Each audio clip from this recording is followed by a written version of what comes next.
Tenth GK में। तो आज हम देखेंगे फरवरी के इम्पोर्टेंट करंट अफेयर। तो चलिए शुरू करते हैं। पहला क्वेश्चन है कि आईएमएफ ने जो भारत के लिए चालू वित्त वर्ष में 6.8% की विकास दर रहने का अनुमान लगाया है। आगे बढ़ते हैं। जो ये आर्थिक सर्वेक्षण आया है 2022-23 का, इसमें क्या क्या खास रहा, चलिए देखते हैं। इसमें जो इनके जो मुख्य आर्थिक सलाहकार रहे ये थे अनंत नागेश्वर। पहला जो आर्थिक सर्वेक्षण आया था वो 1950-51 में आया था और 1964 से बजट से एक दिन पहले इसे पेश करने की प्रथा स्टार्ट हुई है। आगे बढ़ते हैं। इसमें जो महत्वपूर्ण टॉपिक थे कि वैश्विक अर्थव्यवस्था को प्रभावित करने में महामारी, रूस यूक्रेन संघर्ष और मुद्रास्फीति कारण रही, जिससे वैश्विक अर्थव्यवस्था प्रभावित हुई। अब भारत में इसका क्या प्रभाव पड़ा? भारत में इसका प्रभाव क्या पड़ा? सबसे पहला, मुद्रास्फीति में वृद्धि हुई, वैश्विक अर्थव्यवस्था में संकुचन हुआ, वैश्विक आर्थिक संकट आया, डॉलर की कीमतों में वृद्धि हुई, चालू खाता घाटे में वृद्धि और गैर वित्तीय क्षेत्र के ऋण में वृद्धि हुई। तो ये भारत पर इसका प्रभाव पड़ा।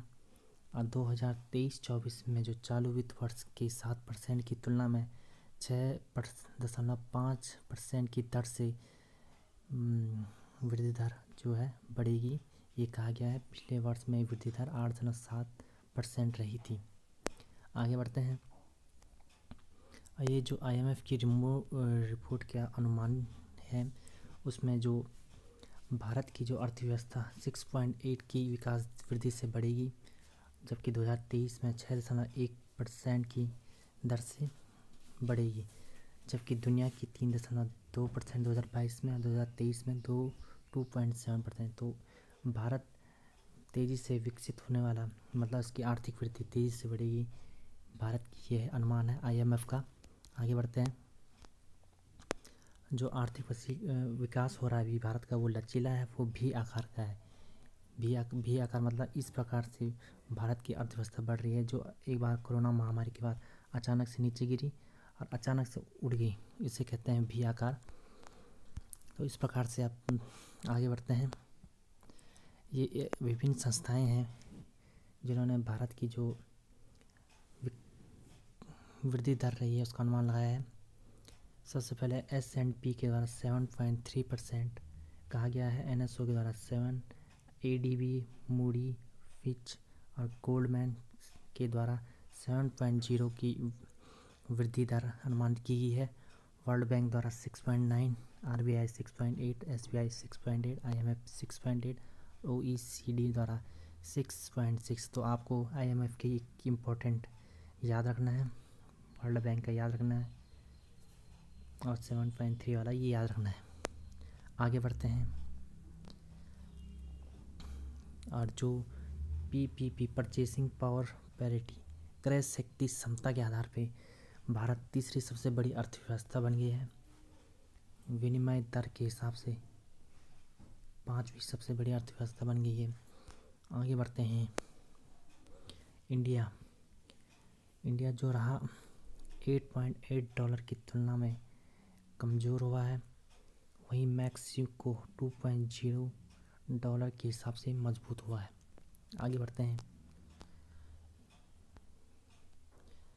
यह है डायरेक्ट टैक्स के मामले में भारत की स्थिति। भारत जो डायरेक्ट टैक्स के हिसाब से 2019 में 5.4 था, वहीं अब पहुंच चुका है 2023 में 8.7 लाख करोड़ की डायरेक्ट टैक्स से कमा रहा है GST के अनुसार। इनडायरेक्ट टैक्स में ये कमा रहा है 11.9 लाख 2023 में। आगे बढ़ते हैं। राजस्व में इसकी वृद्धि हुई है। राजस्व में वृद्धि इस प्रकार से भी है। और शहरी जो बेरोजगार पिछले 5 सालों में सबसे निचले स्तर पर पहुंच चुकी है। ऐसा अनुमान किया गया है कि शहरी बेरोजगारी कम हुई है। 2019 में 8.9% थी, अब 7.2% हो चुकी है। विदेशी मुद्रा भंडार अगर दिसंबर 2022 तक बात करें तो 560 अरब डॉलर का विदेशी मुद्रा भंडार का जमा हुआ है। अब बात करते हैं GDP। जो पूंजीगत खर्चा हुआ है जीडीपी का 2.9, कुल खर्चा 19% और पूंजीगत वृद्धि 63.5% रही है। ये कुछ आंकड़े जो आपको डायरेक्ट याद रखने हैं। कुल कर राजस्व हुआ है 27.58 लाख करोड़, इनडायरेक्ट कर टैक्स 14.20 और अप्रत्यक्ष कर रहा है 13.30।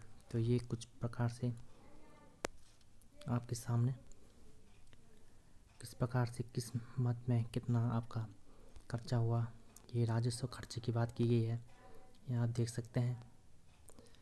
राजकोषीय घाटे के बारे में आपसे पूछा जा सकता है। 2023-24 में अनुमान रहेगा 6.4 का अनुमान लगाया गया है जीडीपी का, और 2022 में 6.7% का राजस्व घाटा। आगे बढ़ते हैं। डेविस कप प्लेऑफ जो हो रहे हैं वो हो रहे हैं हेली-रोड डेनमार्क में। हिंडनबर्ग जो रिपोर्ट होती है उसमें विश्व के अमीर व्यक्तियों की सूची प्रकाशित होती है। जन प्रतिनिधित्व अधिनियम 1951 के अनुसार पहले प्रत्याशी कितनी भी सीट से चुनाव लड़ सकता था, पर 1996 के बाद अब सिर्फ 2 सीटों के लिए चुनाव लड़ सकता है। G20 के रूप में उत्तराखंड का जो ओणी गांव है उसको विकसित किया जा रहा है। मॉडल गांव के रूप में ओणी गांव टिहरी में है, यह आपने याद रखना है। आगे बढ़ते हैं। गाम्बिया गणराज्य की जो नेशनल असेंबली की स्पीकर है नेली डेप्टी, ये संसद में शामिल हुए हैं। गाम्बिया गणराज्य के भारत की संसद में ये शामिल हुए हैं, मतलब ये इन्होंने उपस्थित रहे। ये पीएम कुसुम जो है प्रधानमंत्री किसान ऊर्जा सुरक्षा एवं उत्थान महाअभियान जो है ये मार्च 2026 तक बढ़ाया गया है। 6 फरवरी से यहाँ पे 3 दिवसीय भारत ऊर्जा सप्ताह बेंगलुरु में मनाया जा रहा है। इसके तहत E20 योजना के तहत जो 13 राज्यों में 100 पंपों पर 20% इथेनॉल मिश्रित करने का, पेट्रोल में 20% इथेनॉल मिलाने का जो लक्ष्य रखा है। और ये आयोजन जो ये भारत ऊर्जा सप्ताह का आयोजन हो रहा है ये पेट्रोलियम एवं प्राकृतिक गैस मंत्रालय द्वारा हो रहा है। आगे बढ़ते हैं। खेलो इंडिया विंटर गेम्स गुलमर्ग में हो रहा है। एशिया की सबसे बड़ी हेलीकॉप्टर फैक्ट्री का उद्घाटन अभी प्रधानमंत्री ने तुमकुरू कर्नाटक में किया है। आगे बढ़ते हैं। निसार यह सबसे महंगा पृथ्वी के पर्यवेक्षण उपग्रह नासा इसरो के सिंथेटिक अपर्चर रडार है। इसे नासा इसरो के द्वारा बनाया गया है। यह पृथ्वी पर पानी, जंगल, कृषि, हिम पर नज़र रखेगा। ये नासा और इसरो का क्या है, संयुक्त मिशन है निसार, आपने ये याद रखना है। अभी सुभाष चंद्र बोस आपदा प्रबंधन पुरस्कार की घोषणा की गई थी। सुभाष चंद्र बोस आपदा प्रबंधन पुरस्कार 2023 जो इसे संस्थागत श्रेणी में इस समय उड़ीसा के राज्य आपदा प्रबंधक प्राधिकरण को मिला है, और लुक्सलेई फायर स्टेशन मिजोरम को मिला है। इसमें संस्थागत रूप से अगर इनाम मिला जाए तो उसमें 51 लाख दिया जाता है। अगर व्यक्तिगत श्रेणी से दिया जाए तो 5 लाख का इनाम दिया जाता है। आगे बढ़ते हैं। हाल ही में कनाडा में जो ब्रिटिश कोलंबिया प्रांत में जो एम्बोर्ड्सफोर्ड सड़क का नाम है उसका नाम कामागाटा में मारुवे रखा गया है। 1914 में जो कामागाटू मारुवे की घटना हुई थी जिसमें 376 भारतीयों की याद में इस जो एम्बोर्ड्सफोर्ड है सड़क, इसका नाम कामागाटा मारुवे रखा गया है। अभी हाल ही में पाकिस्तान के पूर्व राष्ट्रपति परवेज़ मुशर्रफ का निधन हुआ है। इससे आगे बढ़ते हैं। 1951 में से 2023 तक यहाँ पे कुछ आंकड़े हैं जिसमें 17.32 करोड़ मतदाता थे।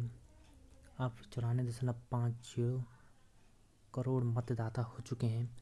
परसेंट के हिसाब से पहले 45% थे 1951 में, अब ये 67.40 हो चुके हैं।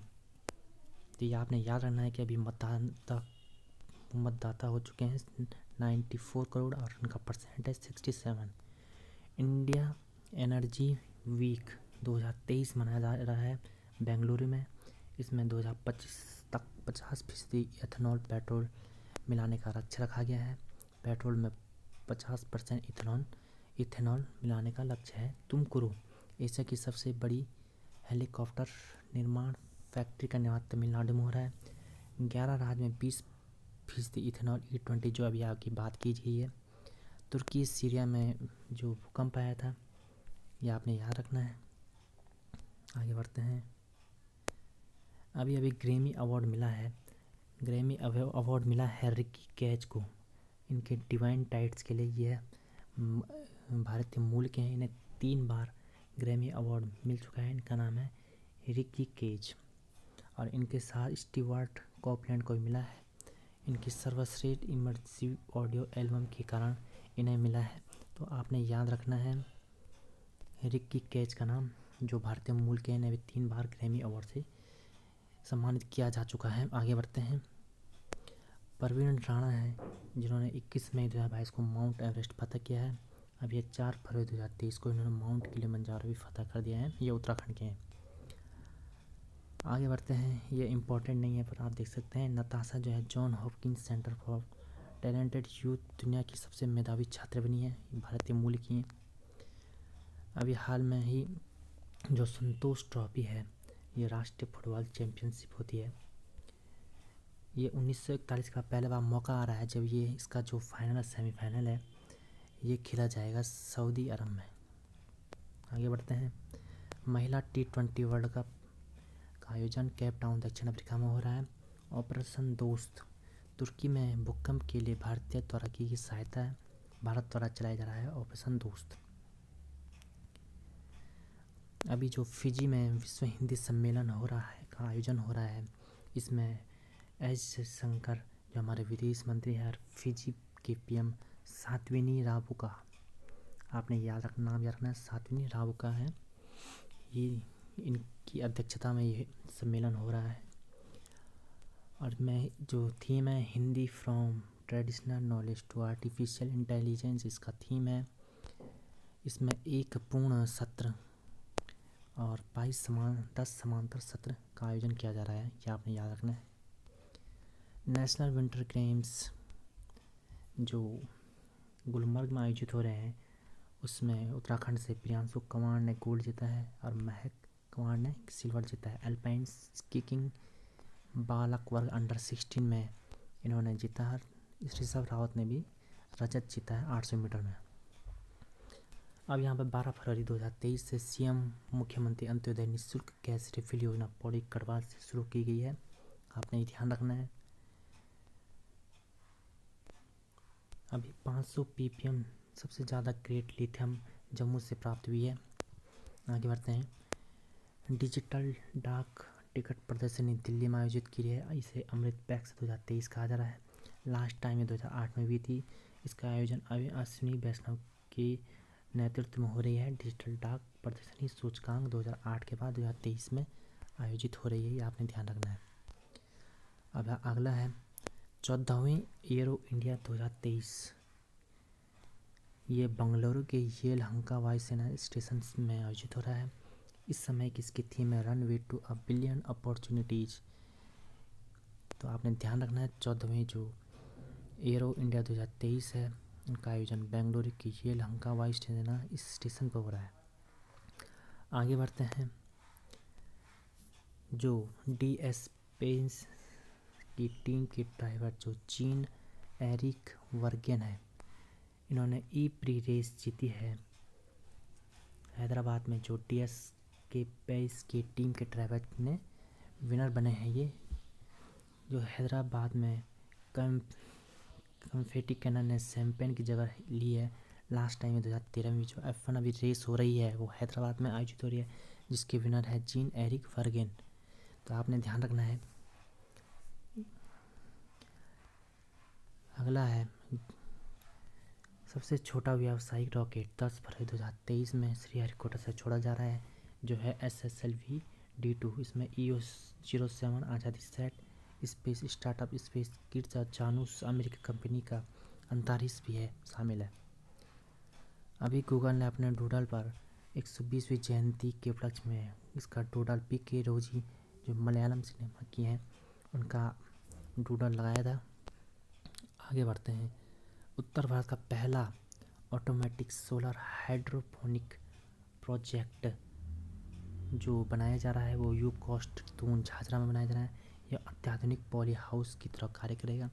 यह तकनीकी देखिए आप किस प्रकार से तकनीकी काम करेगी, आप इसे पढ़ सकते हैं।